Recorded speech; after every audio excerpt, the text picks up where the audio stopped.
Deep in our checkered history, when good and evil was made, there lived a good man, and his name was Job, whose goodness was tested in spades. Winnie-the-Pooh, the book of Job, both get punished just to see what would happen. Winnie-the-Pooh, the book of Job, punished by a curious God.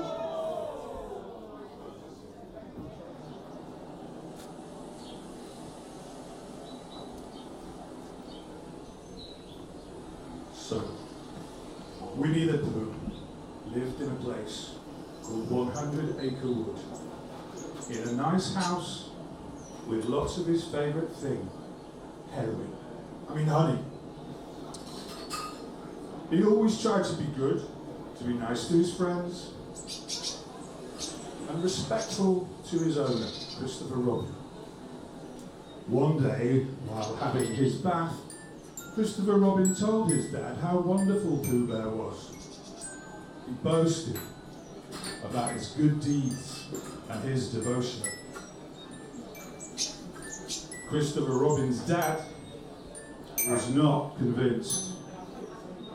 He teased his son that Pooh was only good because he'd been given so many things in life, and life had been made so very easy for the bear. If those things were taken away, he would turn around and be angry. He'd no longer be nice.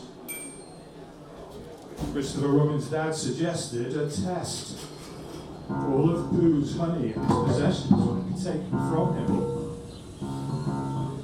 Christopher Robin thought this would not change Pooh. He agreed to the test. As his dad made preparations, Christopher Robin waited and watched. Then he waited and watched some more to see how Pooh would react. That day, Pooh received several visits from gloomy old Eeyore, each time bearing news. His honey, his house, and even his emergency stash had been taken from him, apparently by Christopher Robin. Christopher Robin didn't think it could be true. You never can tell with Eeyores. But it was true. First, he discovered that his honey was gone.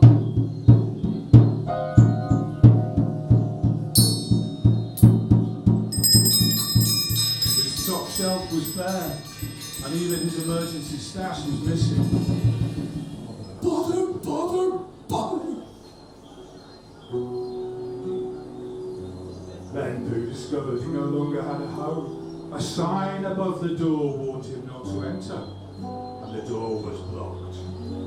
Cold and confused, Winnie-the-Pooh lit a fire and stared at the sky. He lamented his misfortune.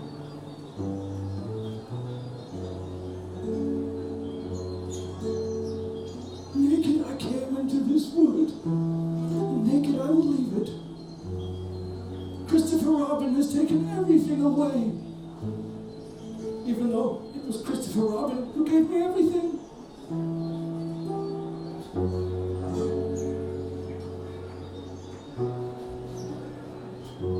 But Pooh did not get angry. He still believed Christopher Robin was a good owner.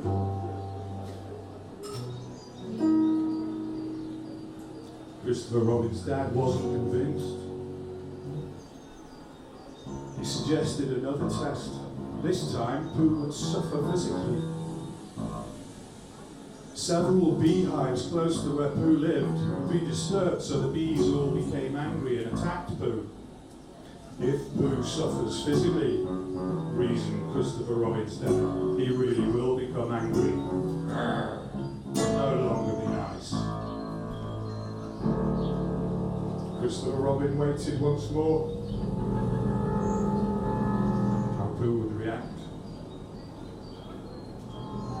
After his father had disturbed the bees, the bees became angry and attacked Pooh. Pooh struggled to protect himself from the onslaught.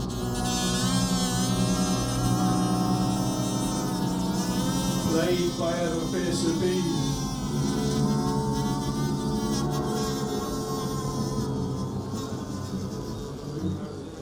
Definitely the wrong sort of bees, thought Pooh. I wonder if they're the swimming sort. I wonder if they're the swimming sort. And he jumped into the pond to try to escape. But the bees just followed him. There was no respite to be found in 100-acre wood. The bees were relentless. Plagued by stings, Pooh tried to relieve his discomfort by rubbing himself with bramble and thorns. But that just made things worse. As his hunger grew and grew, Pooh tried everything to relieve the itchy, painful stings that covered his body. The bees had stung Pooh in places he didn't know he had. On examining the south end of Pooh, Piglet noticed that the stings had turned into terrible, pustular sores. Piglet was angry with Christopher Robin for hurting his friend. He was surprised that Pooh was not more angry himself. He suggested that Pooh should curse Christopher Robin and that they should both go away.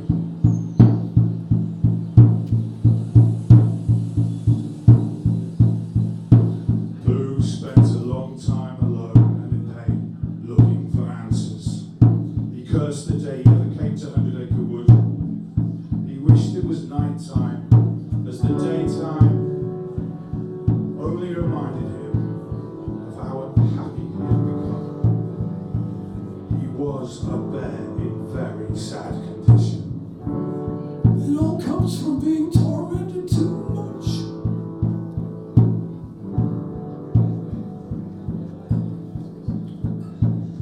Pooh sought out the help of his friends. They were keen to help and offer advice.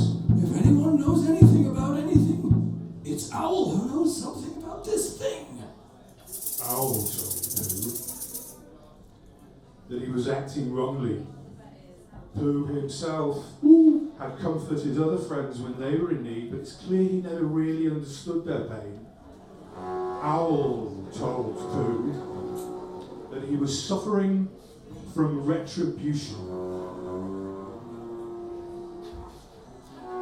Pooh said he didn't know what buttons were. He reminded Owl that long words bothered him. Owl said that it meant that he was being paid back for something that he'd done wrong. He should try to remember what it was and make amends. Rabbit and Kanga agreed. They said that Pooh must have offended Christopher Robin in some way. He should try and resolve to act differently from then on. Rabbit had a list, and Kanga spoke to him like he wasn't coming.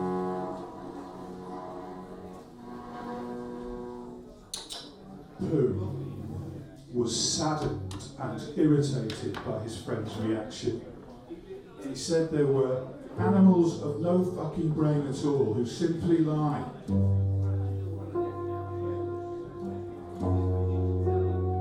They were wrong to suggest that he'd ever been anything other than a good bear and a good friend to Christopher Robin. He noted that they'd all done silly things in the past, but they were not being punished.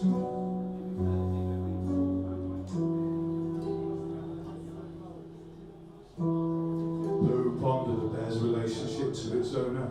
He couldn't understand why Christopher Robin would get angry and not tell him why. It was Christopher Robin's wood anyway. If he wanted him to act differently, he only needed to tell him how.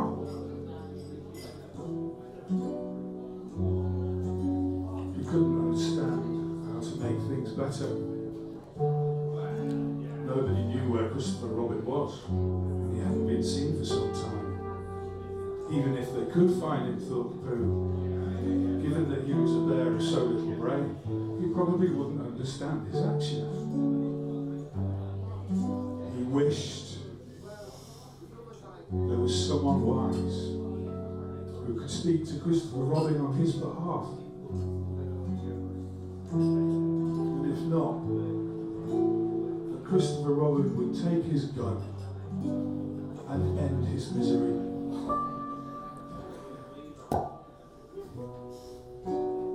As his gloom worsened, to his surprise, young baby Roo stepped up and offered his advice.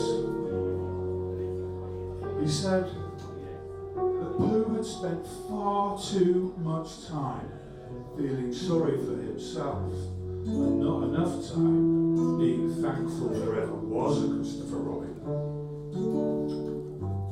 He said, owners sometimes punish their animals, he thought, in order to teach them how to be thankful.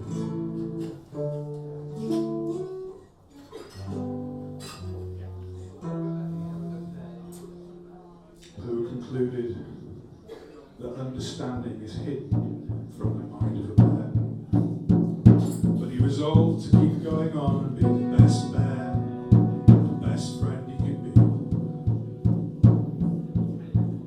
This response pleased Christopher Robin. Pooh spent time alone making up rhymes to pass the time.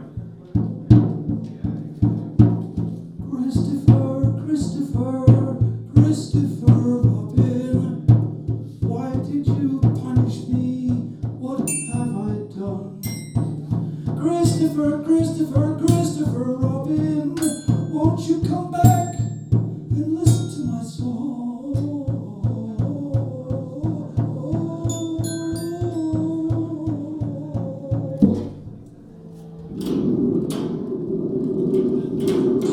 Christopher Robin finally spoke to Pooh from out of a tree. Who are you to question me with so little brain? Silly old bear. Christopher Robin said silly old bear with such a loving voice. Pooh started to feel hopeful again. Christopher Robin went on to ask Pooh many questions, like how to do multiplication, what the capital of Germany is, why the sun comes up every day. Pooh didn't know the answers. Overwhelmed, embarrassed and humiliated, he realised how little he knew about the world that Christopher Robin lived in. Overwhelmed by this encounter, Pooh admitted that he was just a silly old bear of very little brain. Christopher Robin reminded Pooh that he should be very afraid of heffalumps and woozles, which he, Christopher Robin, knew a lot more about. He told Pooh that he was no longer angry, and that if Pooh apologised on behalf of his friends for giving him bad advice and doubting his pure heart, he would stop being angry.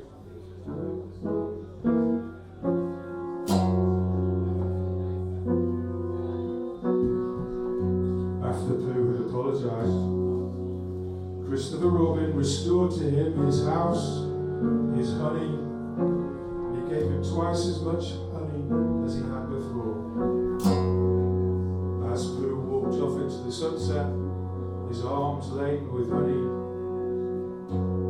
he noticed beside him, slightly behind him, not one piglet, but two. And that is the end, but not of suffering. Thank you very much.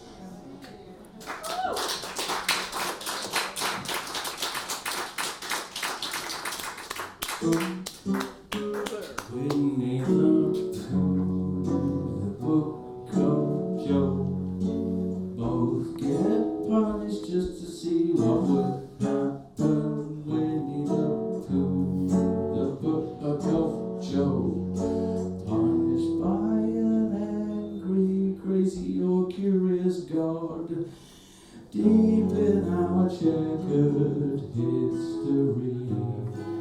where good and evil was made.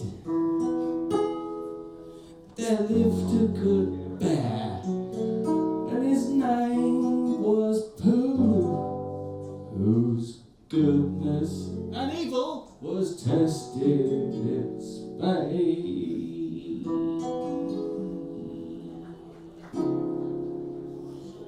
If anyone wants a copy of the book,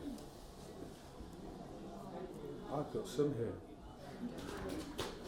You can find out more.